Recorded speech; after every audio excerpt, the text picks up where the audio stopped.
यतीम व मस्कीन बच्चों की वाहिद आस और बेघरों को छत फराहम करने वाली बिल्किस ईधी 74 साल की उम्र में कराची के निजी अस्पताल में दौरान इलाज चल बसी। फैसल ईधी के मुताबिक बिल्किस ईधी आर्ज़े क़ल्ब समेत दीगर अमराज में मुब्तला थीं और एक हफ्ते से ज़ेरे इलाज थीं।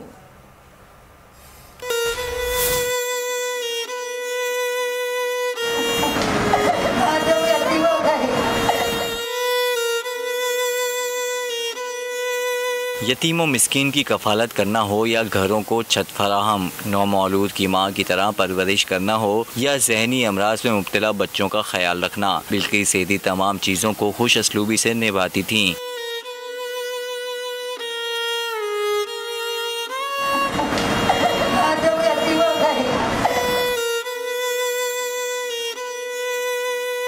लेकिन तवील अरसे से बीमार बिल्किस ईदी 74 साल की उम्र में कराची के निजी अस्पताल में दौरान इलाज चल बसी। बिल्किस ईदी आर्ज़े क़ल्ब समेत दीगर अमराज में मुब्तला थीं और एक हफ्ते से ज़ेरे इलाज थीं। फैसल ईदी ने वालदा के इंतकाल की खबर दी। कहा, अम्मी जान अब हम में नहीं रही। मैं बहुत ही अकेला हो गया हूँ, वो चली गई हैं। हमारे दुआ का दरवाज़ा भी बंद हो गया, लेकिन मैं कौम की माओं से दुआ करता हूँ कि वो हमारे लिए दुआ करें। दूसरी जानिब वज़ीर आला मुराद अली शाह मीठा दर पहुँचे, अहले खाना से ताज़ियत की। बिल्किस ईदी की तदफीन सरकारी सतह पर करने का फैसला किया। तार ईदी साहब का ख़ानदान बिल्किस ईदी साहिबा की जो खिदमात हैं उनको लेके आगे चले। बिल्किस ईदी की नमाज जनाजा आज बाद नमाज ज़ोहर न्यू मेमन मस्जिद में अदा की जाएगी, जबकि मेवा शाह कब्रिस्तान में सुपर्द खाक किया जाएगा।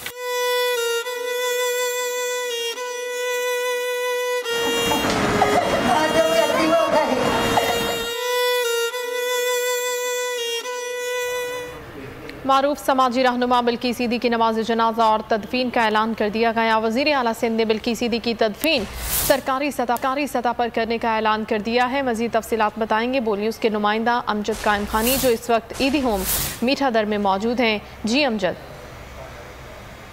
ईदी नमाज जनाजा और तदफीन का जो शेड्यूल है वो जारी कर दिया गया है।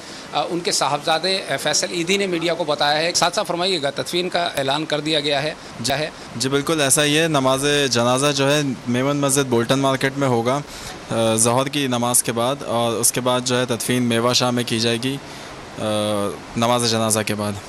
जी अच्छा, वज़ीर आला सिंध भी यहाँ आए थे और वफाक के नुमाइंदे निहाल हाशमी भी यहाँ आए थे, तो उन्होंने भी जो है वो यकीन दहानी कराई है सरकारी सतह पे इस तदफीन को मुकम्मल करने की, जिस तरह ईदी साहब की गई थी। इस हवाले से आपको क्या हिदायत दी गई हैं या तो बातचीत की गई? देखिए, वो कह रहे हैं कि हम आगे ऊपर बात करेंगे पार्टी से और फिर कंफर्म करेंगे कि स्टेट फिल होगा या फिर नहीं होगा।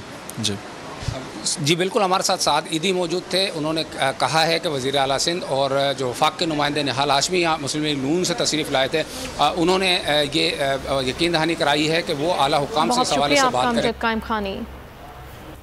और बिल्किस ईदी की रहलत पर ताज़ियत, सियासी और समाजी रहनुमाओं का ताज़ियती पैगाम। किसी ने कहा कि पाकिस्तान बड़े सरमाए से महरूम हो गया है, तो किसी ने बिल्किस ईदी की खिदमात पर उनको खिराज अकीदत पेश किया।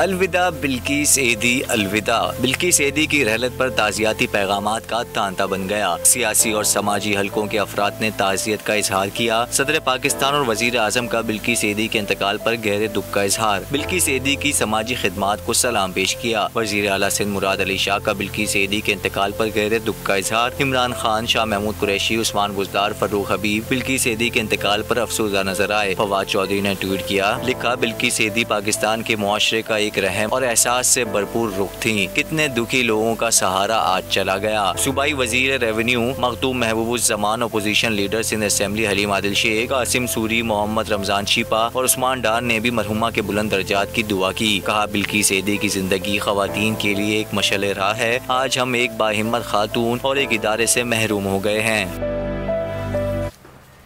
14 अगस्त 1947 को भारतीय रियासत गुजरात के शहर बांटवा में पैदा होने वाली बिल्किस ईदी ने महज 16 बरस की उम्र में इन्होंने ईदी साहब के नर्सिंग स्कूल से नर्सिंग की तरबियत हासिल की। आपको पाकिस्तान की मां के नाम से भी जाना जाता है।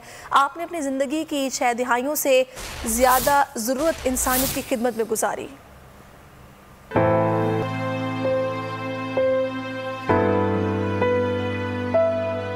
मसीहाओं की मसीहा, यतीमों और मसाकीन की वाहिद सहारा बनने वाली बिल्किस ईदी 14 अगस्त 1947 को भारतीय रियासत गुजरात के शहर बांटवा में पैदा हुई और फिर फैमिली के साथ हिजरत करके कराची आ बसी। बिल्किस ईदी ने महज 16 वर्ष की उम्र में उन्होंने ईदी साहब